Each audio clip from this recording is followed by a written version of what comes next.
Hello friends, कैसे हैं आप लोग। उम्मीद करता हूं कि आप लोग अच्छे होंगे। आप सभी का स्वागत है आपके अपने YouTube channel Kautilya classes Hajipur में। हम लोग भारतीय संविधान के अंतर्गत भारतीय संविधान में हाल में किए गए नवीनतम संशोधनों को देख रहे हैं। इसी कड़ी में हम लोग 100वें संविधान संशोधन अधिनियम को पिछले वीडियो में देखे थे। आज हम लोग 101वें संविधान संशोधन अधिनियम के बारे में जानेंगे कि आखिर भारतीय संविधान में किया जाने वाला 101वां संविधान संशोधन क्या है, यह किससे संबंधित है, क्या इससे फर्क पड़ा है संविधान में। तो चलिए, बहुत ही महत्वपूर्ण है यह टॉपिक। बहुत महत्वपूर्ण इस मामले में है कि चलिए देख सकते हैं आप कि भारतीय संविधान के नवीनतम संशोधन 101वां संशोधन अधिनियम 2016 और यह विधेयक के रूप में था 122वां। विधेयक के रूप में क्या था, 122वां था, और अधिनियम के रूप में था 101वां। ये किस चीज़ से संबंधित है? तो ये संबंधित है स्टूडेंट, ये संबंधित है, आप सभी लोग जान लीजिए, जीएसटी से। यानी भारत में एकीकृत अप्रत्यक्ष कर प्रणाली को लागू किया गया है, जिसे नाम दिया गया GST, goods and services tax. Goods and services tax नाम दिया गया है जीएसटी, और इसे लागू करने के लिए भारतीय संविधान में 101वां संविधान संशोधन 2016 किया गया है, जो विधेयक था 122वां। तो इसका फुल फॉर्म होता है गुड्स एंड सर्विसेज टैक्स। इसका फुल फॉर्म क्या होता है? गुड्स एंड सर्विसेज टैक्स होता है। इसको कहते हैं एकीकृत अप्रत्यक्ष प्रणाली। देखिए, कर प्रणाली क्या होता है? किसी भी व्यक्ति को अपने परिवार को चलाने के लिए इनकम का ज़रूरत पड़ता है, इनकम की आवश्यकता होती है, आय प्राप्त होता है, तभी परिवार चल पाता है। ठीक उसी तरह से एक देश को भी या किसी राज्य को भी अपने समस्त खर्चों को चलाने के लिए उसे इनकम की ज़रूरत पड़ती है। और भारत सरकार हो चाहे राज्य सरकार हो, किसी भी सरकार को इनकम प्राप्त करने का सबसे बड़ा स्रोत है कर। तो कर दो प्रकार के मुख्य रूप से होते हैं, प्रत्यक्ष कर और अप्रत्यक्ष कर। प्रत्यक्ष कर क्या होता है जानते हैं? प्रत्यक्ष कर होता है डायरेक्ट टैक्स। जिस कर को जिस व्यक्ति के ऊपर लगाया जाता है वही उसका भार अनुभव करता है और भार वहन करता है, उसे कहते हैं हम लोग प्रत्यक्ष कर। जैसे आयकर लगाया जाता है, तो जिस व्यक्ति पर लगाया जाता है वही व्यक्ति उस कर को भुगतान करता है, तो इसे प्रत्यक्ष कर कहते हैं। यानी डायरेक्ट कर हुआ कि जिस व्यक्ति पर लगाया गया वही उसका भार भी वहन करेगा, प्रत्यक्ष रूप से उसे लग रहा है कि हम कर दे रहे हैं। जबकि अप्रत्यक्ष कर क्या होता है कि लगाया जाता है किसी और पे, और जिस पर लगाया जाता है वह नहीं दे करके वह कर की राशि किसी दूसरे पर पहुंचा देता है, यानी दूसरे पर शिफ्ट कर देता है। जैसे मान लिया कोई हम सामान खरीद रहे हैं बाज़ार में, तो लगाया जो कर है इनडायरेक्ट टैक्स, वो लगाया गया है कंपनी पर, उस कंपनी उत्पादक पर, लेकिन वह कंपनी खुद वो पैसा ना दे करके हम कस्टमर पे वो कर शिफ्ट कर देती है, और उसको कर के रूप में राशि हम लोगों से वो ले लेता है। यानी उस पर लगाया गया जरूर, लेकिन उसका भार वो वहन नहीं किया, वह उस कर के भार को वह ग्राहक पर शिफ्ट कर दिया। तो इसे अप्रत्यक्ष करते हैं। तो देखिए, ये जीएसटी लागू होने से पहले देश में कुल 17 प्रकार के अप्रत्यक्ष कर थे। 8 केंद्र सरकार का अप्रत्यक्ष कर था और 9 राज्य सरकार का अप्रत्यक्ष कर था। तो काफ़ी से परेशानी हुआ करती थी। यानी जो भी सामान हम लोग खरीदते थे उसका अलग अलग अप्रत्यक्ष कर रहता था, कोई सिस्टम नहीं बना हुआ था। तो इसलिए प्रारंभ हुआ कि भाई एक कर प्रणाली होनी चाहिए पूरे देश में, और इसी के लिए इसकी शुरुआत किया गया। यानी कि जीएसटी लागू करने की दिशा में जो सबसे पहला कदम उठाया गया है देश में, वो सबसे पहले 2000 ईस्वी में। कब देख सकते हैं यहाँ पे कि जीएसटी के संबंध में सबसे पहला जो कदम उठाया गया था 2000 ईस्वी में उठाया गया था। ठीक है, तो 2000 ईस्वी में क्या किया गया था कि असीम दास गुप्ता के अध्यक्षता में एक समिति गठित की गई थी कि आप जीएसटी के बारे में सुझाव दीजिए। लेकिन असीम दास गुप्ता समिति ने के बारे में मतलब कहिए कि उस पर कुछ विशेष कार्य नहीं हो पाया। यानी असीम दास, यानी कुछ अगर आप जानिएगा तो सबसे पहला प्रयास किया गया था किसके समय में? 2000 ईस्वी में असीम दास गुप्ता को अध्यक्ष बनाया गया था, उसका एक समिति बनाई गई थी, जीएसटी समिति, लेकिन उसका कोई बहुत बड़ा परिणाम सामने नहीं आया।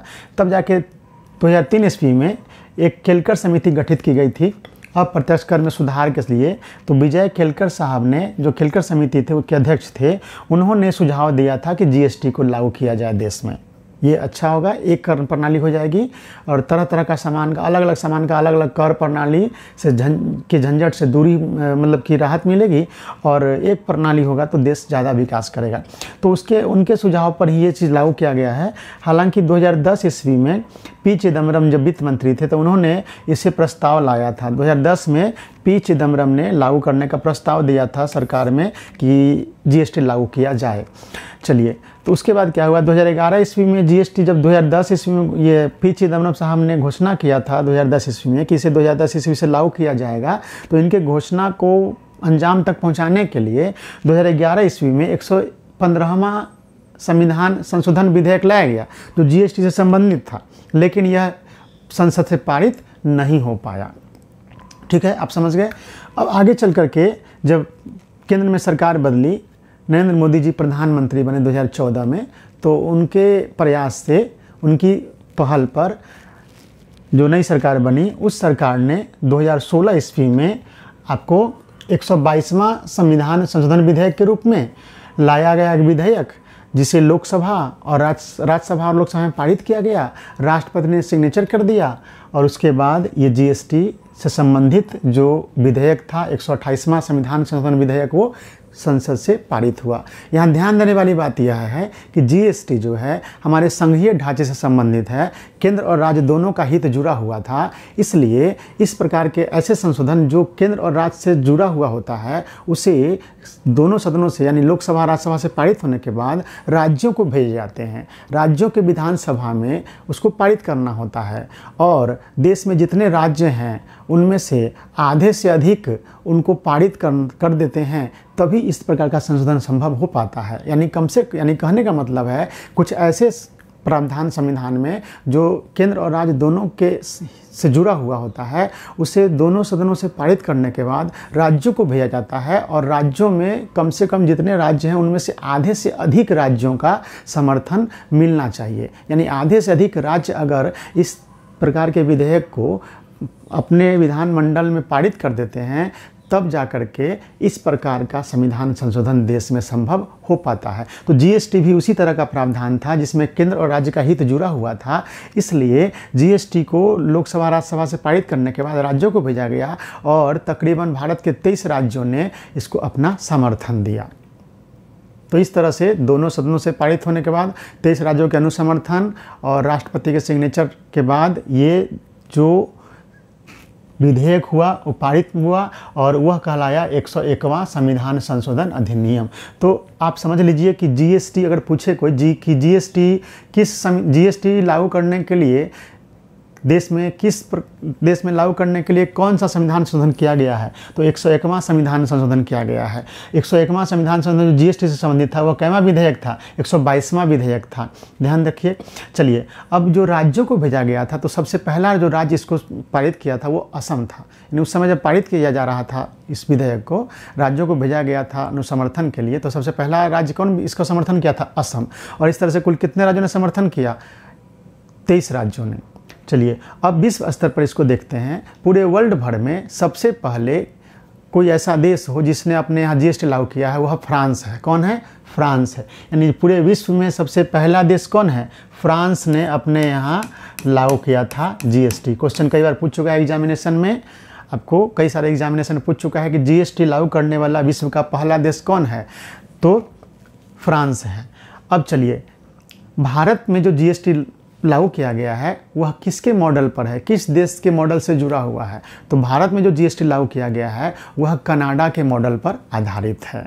कनाडा में भी संघात्मक शासन व्यवस्था है और हमारे देश में भी संघात्मक शासन व्यवस्था है, तो संघात्मक शासन व्यवस्था से ही जुड़ा हुआ प्रावधान हमारे यहाँ लागू हो सकता था, तो हमने कनाडा के मॉडल को अपने यहाँ लागू किया है। लेकिन पूरे विश्व में सबसे पहला देश जो संविधान ये जीएसटी लागू किया है वह कौन है, फ्रांस है। तो इस तरीके से बहुत सारी बात आप जान गए। अब जीएसटी क्या है फिर से मैं बता देता हूँ कि कर दो प्रकार के होते हैं, प्रत्यक्ष कर और अप्रत्यक्ष कर। प्रत्यक्ष कर आप जान रहे हैं, इनकम टैक्स, वो डायरेक्ट आप पे सरकार लगाती है और आप ही उसका भुगतान करते हैं डायरेक्ट रूप से, इसलिए इसको कहते हैं डायरेक्ट टैक्स। दूसरे प्रकार का कर ऐसा होता है अप्रत्यक्ष कर, जिसे किसी वस्तु और सेवा पर लगाया जाता है। तो कोई वस्तु और सेवा पर लगाया जाता है तो वो जो सरकार लगाती है वो तो किसी कंपनी पर लगाती है, और वो कंपनी क्या करती है, वस्तु जब बनाती है तो उस वस्तु के दाम में ये अप्रत्यक्ष कर जोड़ देती है और हम उसका भुगतान करते हैं। यानी कोई भी ग्राहक उसका भुगतान करते हैं। यानी कहने का मतलब ये इनडायरेक्ट हो गया, इनडायरेक्ट हो गया, इसलिए इसको अप्रत्यक्ष कर, यानी हम दे रहे हैं लेकिन हमको पता नहीं चल रहा है कि हम कर दे रहे हैं, क्योंकि उसको हमको लग रहा है कि हम सामान खरीद रहे हैं। तो अप्रत्यक्ष कर इसे ही कहते हैं, जिस कर को लगाया जाता है किसी और पर, यानी कंपनी पर लगाया गया और कंपनी क्या किया, ग्राहक पर उसका शिफ्ट कर दिया उस कर को, और ग्राहक से ले रहा है, तो इसे कहते हैं अप्रत्यक्ष कर। तो बहुत तरह का कर था, है ना। जीएसटी लागू करने से पहले देश में कुल 17 प्रकार के अप्रत्यक्ष कर थे, यानी अलग अलग वस्तुओं पर अलग अलग कर, और किसी राज्य में किसी वस्तु पर अलग कर है, उस राज्य में क्या कुछ उसका रेट कुछ और है, अलग अलग रेट है, तो उसमें सुधार करके ही, यानी इतना भारत में जो राज्य हैं और देश हैं, तो सब अलग अलग वस्तुओं पर अलग अलग प्रकार के कर, अलग अलग राज्य में अलग अलग कर की दर होती थी। इसको ठीक करने के लिए ही जीएसटी लाया गया, यानी इसको बोलते हैं एक समान कर प्रणाली, एकीकृत अप्रत्यक्ष कर प्रणाली। यानी जीएसटी में क्या किया गया, 17 प्रकार के जो अप्रत्यक्ष कर थे उन सभी को समाप्त करके इसके स्थान पर एक जीएसटी लाया गया है। और जितनी भी वस्तु और सेवाएं हैं जिसका उपभोग कोई करता है या खरीदता है, बेचता है, तो उस पर जो जीएसटी लगाया जाता है उसकी अभी 4 ही रेट है। कितने रेट है अभी? 4 प्रकार के आपको रेट है जीएसटी में, ठीक है। तो ये ध्यान रखना है, 4 प्रकार के रेट है। आपको कमेंट बॉक्स में अगर कोई जानते हो तो कमेंट करके बताइएगा, नहीं तो मेरे डिस्क्रिप्शन बॉक्स में रहेगा इसके कितने प्रकार के कर हैं। अभी जीएसटी में कर की दर मतलब कितने हैं, तो 4 हैं, ठीक है। तो ये ध्यान रखना है। ये जीएसटी है। जीएसटी क्या है? अप्रत्यक्ष कर है। इसे कब लागू किया गया? 1 जुलाई 2017 को। ये भी ध्यान रखना है। जीएसटी को कब लागू किया गया भारत में? 1 जुलाई 2017 को। याद होगा, प्रधानमंत्री नरेंद्र मोदी जी ने रात में आकर के 12 बजे रात में आकर भारत को, देश को संबोधित करते हुए जीएसटी लागू कर दिया था 1 जुलाई 2017 को। तो ये सब बातें आप जान गए। इस तरीके से 1 जुलाई 2017 से लागू करने की घोषणा किए थे वो रात में आकर के। तो इस तरह से जीएसटी लागू किया गया है देश में। अब आप समझिए, आप जब कोई भी सामान खरीदते हैं या कहीं रेस्टोरेंट में खाना खाते हैं तो वहाँ देखिएगा बिल जब आता है तो उस पर लिखा रहता है ना, CGST, और एक होता है SGST। तो CGST में क्या होता है कि अगर लिखा हुआ है कुछ रुपया CGST के डैश दे करके, वो पैसा केंद्र सरकार का हुआ। और SGST अगर लगा, स्टेट जो जीएसटी गुड्स एंड सर्विसेज, वो राज्य सरकार का हिस्सा होता है। कभी कभी IGST लगता है। IGST मतलब इंटीग्रेटेड होता है, समाकलित, यानी उसे केंद्र सरकार ही लगाती है, केंद्र सरकार ही वसूलती है, बाद में राज्यों को उसमें से हिस्सा वापस करती है। तो इस तरह से जीएसटी होता है। एक और बात, जीएसटी जो नंबर मिलता है, GSTIN जो इसको आप लोग बोलते हैं, वो कितने डिजिट के होते हैं बताइएगा आप लोग। GSTIN जो होता है वो कितने डिजिट का होता है, ये आपको बताना है कमेंट बॉक्स में, इस वीडियो के कमेंट। तभी अब मैं जानूंगा कि सब वीडियो आप देख रहे हैं और एक्टिव हैं आप। तो GSTIN जो है कितने नंबर के होते हैं, उसमें कितने नंबर होते हैं वो बताना है। और एक बात और जान लीजिए, GST जो है 20 लाख तक का जो इनकम होता है उसको उसमें जीएसटी के अंतर्गत नहीं रखा जाता है। यानी कोई व्यापारी 20 लाख तक का कारोबार करता हो एक साल में तो उसको जीएसटी के दायरे में नहीं रखा गया है। कुछ राज्यों में ये सीमा जो है 10 लाख है। ये भी आपको देना है कमेंट बॉक्स में। 2 चीज़ कमेंट बॉक्स में आप लिखना है, 2-3 चीज़ें आपको लिखना है कि GSTIN में कितने डिजिट होते हैं। और 20 लाख तो मैं बता दिया। और कुछ ऐसे राज्य हैं जहाँ पे जीएसटी की जो सीमा है, यानी उससे अधिक इनकम होगा तभी लगेगा, वो 10 लाख है। वो कितने राज्यों में इसकी व्यवस्था, ये प्रावधान किया गया है कि उस राज्य में अगर 10 लाख तक का इनकम हो रहा है तो जीएसटी नहीं लगेगा, 10 लाख पार करेगा तो जीएसटी लगेगा। तो ये ध्यान रखना है आप लोगों को। ये सब बातें आप जान गए। क्विक रिवीजन करेंगे हैं तो देख सकते हैं, भारतीय संविधान के नवीनतम संविधान संशोधन पढ़ रहे हैं हम लोग। 101वां संशोधन 2016, संविधान संशोधन अधिनियम 2016, 122वां अधिनियम बना, वो था अधिनियम बना 101वां, और विधेयक था आपको 122वां। इसी को बोलते हैं एकीकृत अप्रत्यक्ष कर। क्यों बोलते, जान गए आप कि जितने प्रकार के अप्रत्यक्ष कर होते थे सबको समाप्त करके उनके स्थान पर एक जीएसटी लाई गई, व्यवस्था लाई गई। देखिए यहाँ पे 17 प्रकार के अप्रत्यक्ष कर है, 8 केंद्रीय और 9 राज्य स्तरीय है। अब देखिए, सीमा शुल्क को इससे बाहर रखा गया है। सीमा शुल्क जो है कस्टम ड्यूटी, उसको जीएसटी में नहीं रखा गया है। दूसरा नंबर, पेट्रोलियम पदार्थ जो होते हैं उसको भी जीएसटी से बाहर रखा गया। आप देखते होंगे पेट्रोल डीजल पर जीएसटी नहीं लगता है। बहुत सारे लोग मांग कर रहे हैं कि पेट्रोलियम पदार्थ को भी जीएसटी के दायरे में रखा जाए, लेकिन सरकार इस पर कोई ठोस निर्णय नहीं ले पा रही है। तो पेट्रोलियम पदार्थों को जीएसटी के दायरे से बाहर रखा गया है। सीमा शुल्क को इसमें शामिल नहीं किया गया है। लागू करने वाला देश पहला देश फ्रांस है। भारत में प्रयास कब 2000 ईस्वी से प्रयास हुआ, असीम दास गुप्ता के, और 2003 में विजय केलकर समिति। और कोई पूछे आपसे कि जी भारत में जीएसटी लागू किया गया है किस समिति के सिफारिश पर, तो केलकर समिति के। ये जो असीम दास गुप्ता के अध्यक्षता में समिति गठित की गई थी, लेकिन इस पे कोई ज़्यादा काम नहीं हो पाया था।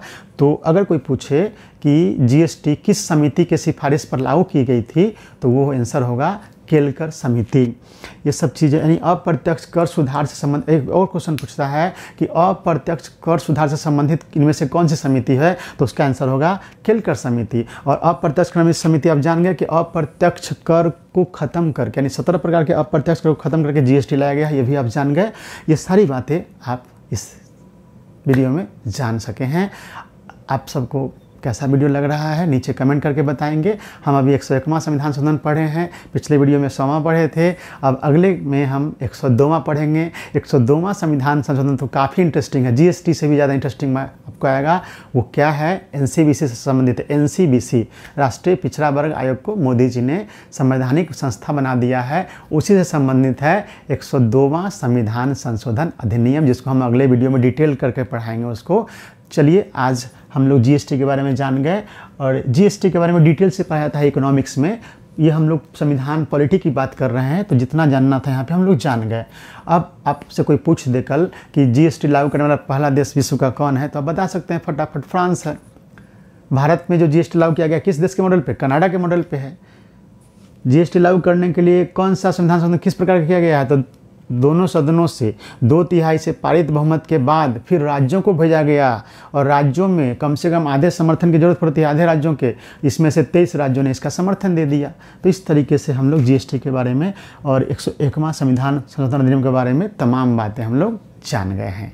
तो इसी के साथ हम यहीं पर ये करते हैं, और ध्यान रखिए ये सब चीज़ें आप लोग लिख लीजिएगा। कुछ बातें बोली जाती है, कुछ बातें यहाँ पे लिखी जाएगी, कुछ समझाएंगे, तो ये सब तमाम तरह से तैयारी होती है, आप सब लोग इसको जान लीजिए। तो इस पर आधारित आप प्रश्न बना सकते हैं।